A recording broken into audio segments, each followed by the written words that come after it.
how I do it. It's not going to be a perfect log cabin. It is just like thrown together. It's just so much fun to make.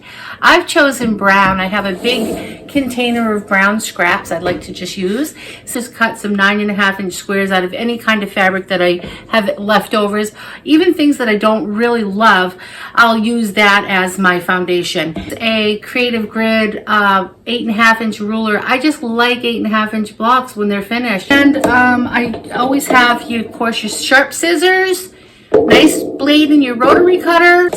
So meet me over at the sewing machine and we'll get started. So all I'm doing here is I'm on my 6700P Janome.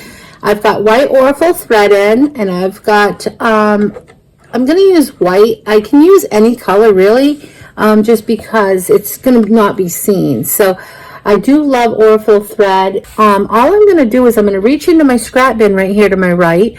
I'm going to grab a piece of fabric. I lay it down. I'm going to grab another piece, and if it doesn't fit, I'm going to cut it, and I'm going to lay that on top. I'm going to sew down about 1/4 inch.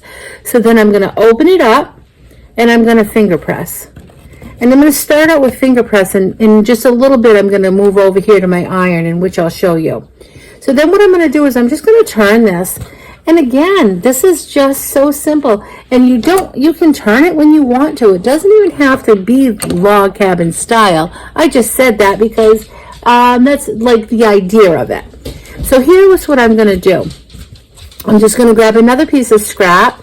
I'm going to lay that on top over here. Now you sew this one down, and then I'm going to cut it. I'm going to open it up, and I'm going to finger press. And I'm not going to worry about that little piece that was right here. I'm going to try not to do that, but if it does happen occasionally, that's okay with me. Nobody will ever see that inside of the quilt. So what I'm going to do now, I'm going to reach back into my bin, and I'm going to grab another piece at random. All I'm doing is opening this up. I'm not even ironing it at first or pressing it. I'm just going to lay this down, and I'm going to put that right over this side here. You can see I'm lining them up, and I'm going to try to stay about 1/4 inch. I'm going to stop, cut, and then I'm going to snip this off right here. Now I'm getting to I am going to cut this little extra piece off that was the one underneath. I'm just going to snip that right there. Now I'm just going to press this. So if you can see, I'm going over here to my iron, and this is where I pull this over to me. And I'm on a little ironing mat here that I've made. I just like to keep everything right beside me. It just makes it very, very convenient. Move right along here. So as you can see, we're kind of starting in a log cabin style, and then we're just going with however the quilt takes us. So this has a lot of blue in it, but I like it. It has browns in it as well, and that's the look I'm going for. I put all of my things that had browns together. I'm just going to line that up there. I'm going to put my presser foot down, and I'm just going to sew 1/4 inch. And I'm going to stop when I see that I need to stop right there. Lift up my needle, and then I'm just going to snip that right there. Open it up. Press it. I'm going to put this over at my ironing mat here, and I'm going to give it a good steam. What I'm going to do, I'm going to finger press. I'm going to go over to my iron, give it a nice steam, press, nice and flat, and then I'm going to turn it. I would like to go in this direction. I'm going to grab at random again. And this piece is quite a bit bigger. So what I'm going to do is I'm just going to line it up right here. I know I'm going to start right there where my finger is. And I'm going to stop right here. So I'm just going to come in, start, 1/4 inch, come down, stop with my needle, and then I'm just going to cut this off at a slant. There. I like wonky. I'm going for a very wonky look. So I'm going to snip that right at that edge too. I'm going to press this.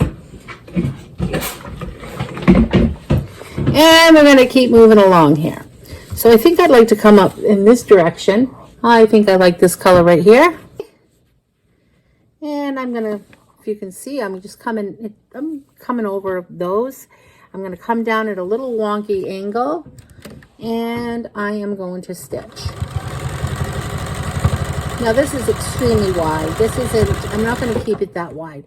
You can, and I just don't want to because I'd like to have a lot more color in it. So what I'm going to do is I'm just going to snip it, and I'm going to do that more of a rectangle. That's not going to have a big wonky piece, but it is going to be a big piece. I'm going to press that.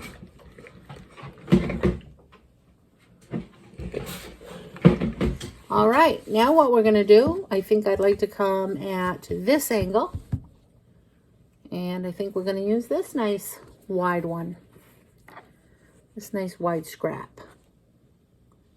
I'm going to start up here. I'm going to go just a little bit over the top, and then I'm going to bring it right down. You can see all this excess. I am going to sew. It's just repetitive. This is the most relaxing, repetitive quilt block. I love making this. This is so much fun for me. It just doesn't require any thinking. I don't like a lot of pattern. Sometimes I just want to just sit down and make a bunch of blocks. It's like instant gratification, and it makes you really feel happy because you have something accomplished when you're done. I like to make a couple a day. I like to just use up my scraps, make a couple a day, burn probably to their color, and make quilts with them. So I'm going to just reach in, grab another piece of fabric, another scrap. Here's a nice strip. This is going to be really nice and long. I'm going to put this nice long one. So I'm just going to sew this down. It's a little bit off. I want it a little bit off, a little bit wonky. And I'm going to cut this right about where those other ones left. And this one I'm going to cut down a little bit. It's kind of wide. Cut that down, give it a press. And you can see it just made a nice angle here. This one a little bit of a wonkiness to it. And this one I'm going to keep long. I just like this fabric. So it's really just what you're feeling at the moment when you're trying to add these pieces on. Whatever you're feeling. There's no rules. Just remember, you're a quilt any way you want it to be. Okay, I'm going to lift that up, snip here, and get rid of these little crumbles. Let's see what happens. Perfect. I think that's going to give us exactly what we want. I might trim this one little piece of red out. It's a little thick there. Okay. Over here, what I've got is I've got this, it's just a cardboard square that I had cut out. It's a 8.5 by 8.5. And I just like to see if I can make sure it fits on somewhere on my block. And I can see it does. So if you can see that the whole thing is surrounded by fabric. So that's perfect for me. I think I'm going to stop there, and I'm going to go trim this up. I'll take you over to the cutting table. So all I'm going to do now is I'm just going to trim this up. I'm going to use my 8.5-inch ruler. I'm going to look at the center here. So I am not matching up the center, but I'd like to kind of keep it in some proportion. I'd like to have it somewhere in the area. It doesn't need to be right in the center though. I'm not using this ruler to be a log cabin ruler. I'm only using it to be the 8.5-inch that I need. I like the creative grid. I like this ruler for that. So what I'm going to do is I'm just going to hold it, and I like the looks of how that's going to be. I'm going to trim this up. Always remember your nice sharp blade. I'm going to spin it. Now when I get going, I usually have a whole pile of these that I'll do at the same time. So what will happen is a lot of times I'll use a rotary mat that spins around. That, and trim it, and voila, there's our beautiful 8.5-inch square. And I'll meet you back at the sewing table. We'll put this together. Now what I'm going to do is I'm going to take a few of my blocks. I'm going to sew them all together. And what I'm going to get now is I'm going to start making strips. So I'm going to do right sides together. I'm going to look this over just very quickly and see which direction I want this to match up in. I think I like it to match in that direction. There's no pattern to this, so you can do it any way you want to.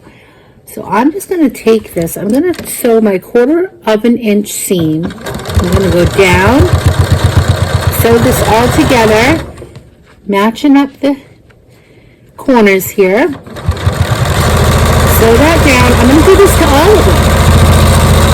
I'm going to chain piece them, and then what will happen, I'm going to take a piece here and a piece here. I'm going to leave this piece here. I'm going to leave the thread there. I'm going to look at this. Perfect. I like how that looked. I'm going to put the right sides together, match this up. I'm going to chain piece. I'm going to do this to all of my blocks, putting this together. So what we're going to do is we're going to start making strips. So we're going to put right sides together, and we're going to just do a 1/4 of an inch down. All right, and then we're going to do this for as long as we want the quilt to be. Okay, so we're starting our strips. I'm going to come back and show you what it looks like after we get all the strips made. Now all we have left is to put all of the strips together. All we're going to do for that is we're just going to continue to do the same thing. We're going to put right sides together, and we're going to sew all the way down. And we're just going to keep combining them row after row after row until it's the desired length that you would like. This is the quilt top behind me, all pieced. I ended up doing 8 rows across, 9 rows down. It ended up giving me a 62 by 72 inch quilt. I hope you enjoyed this tutorial, and if you did, please like and subscribe. Keep it simple, and I'll see you next time. Thanks for watching.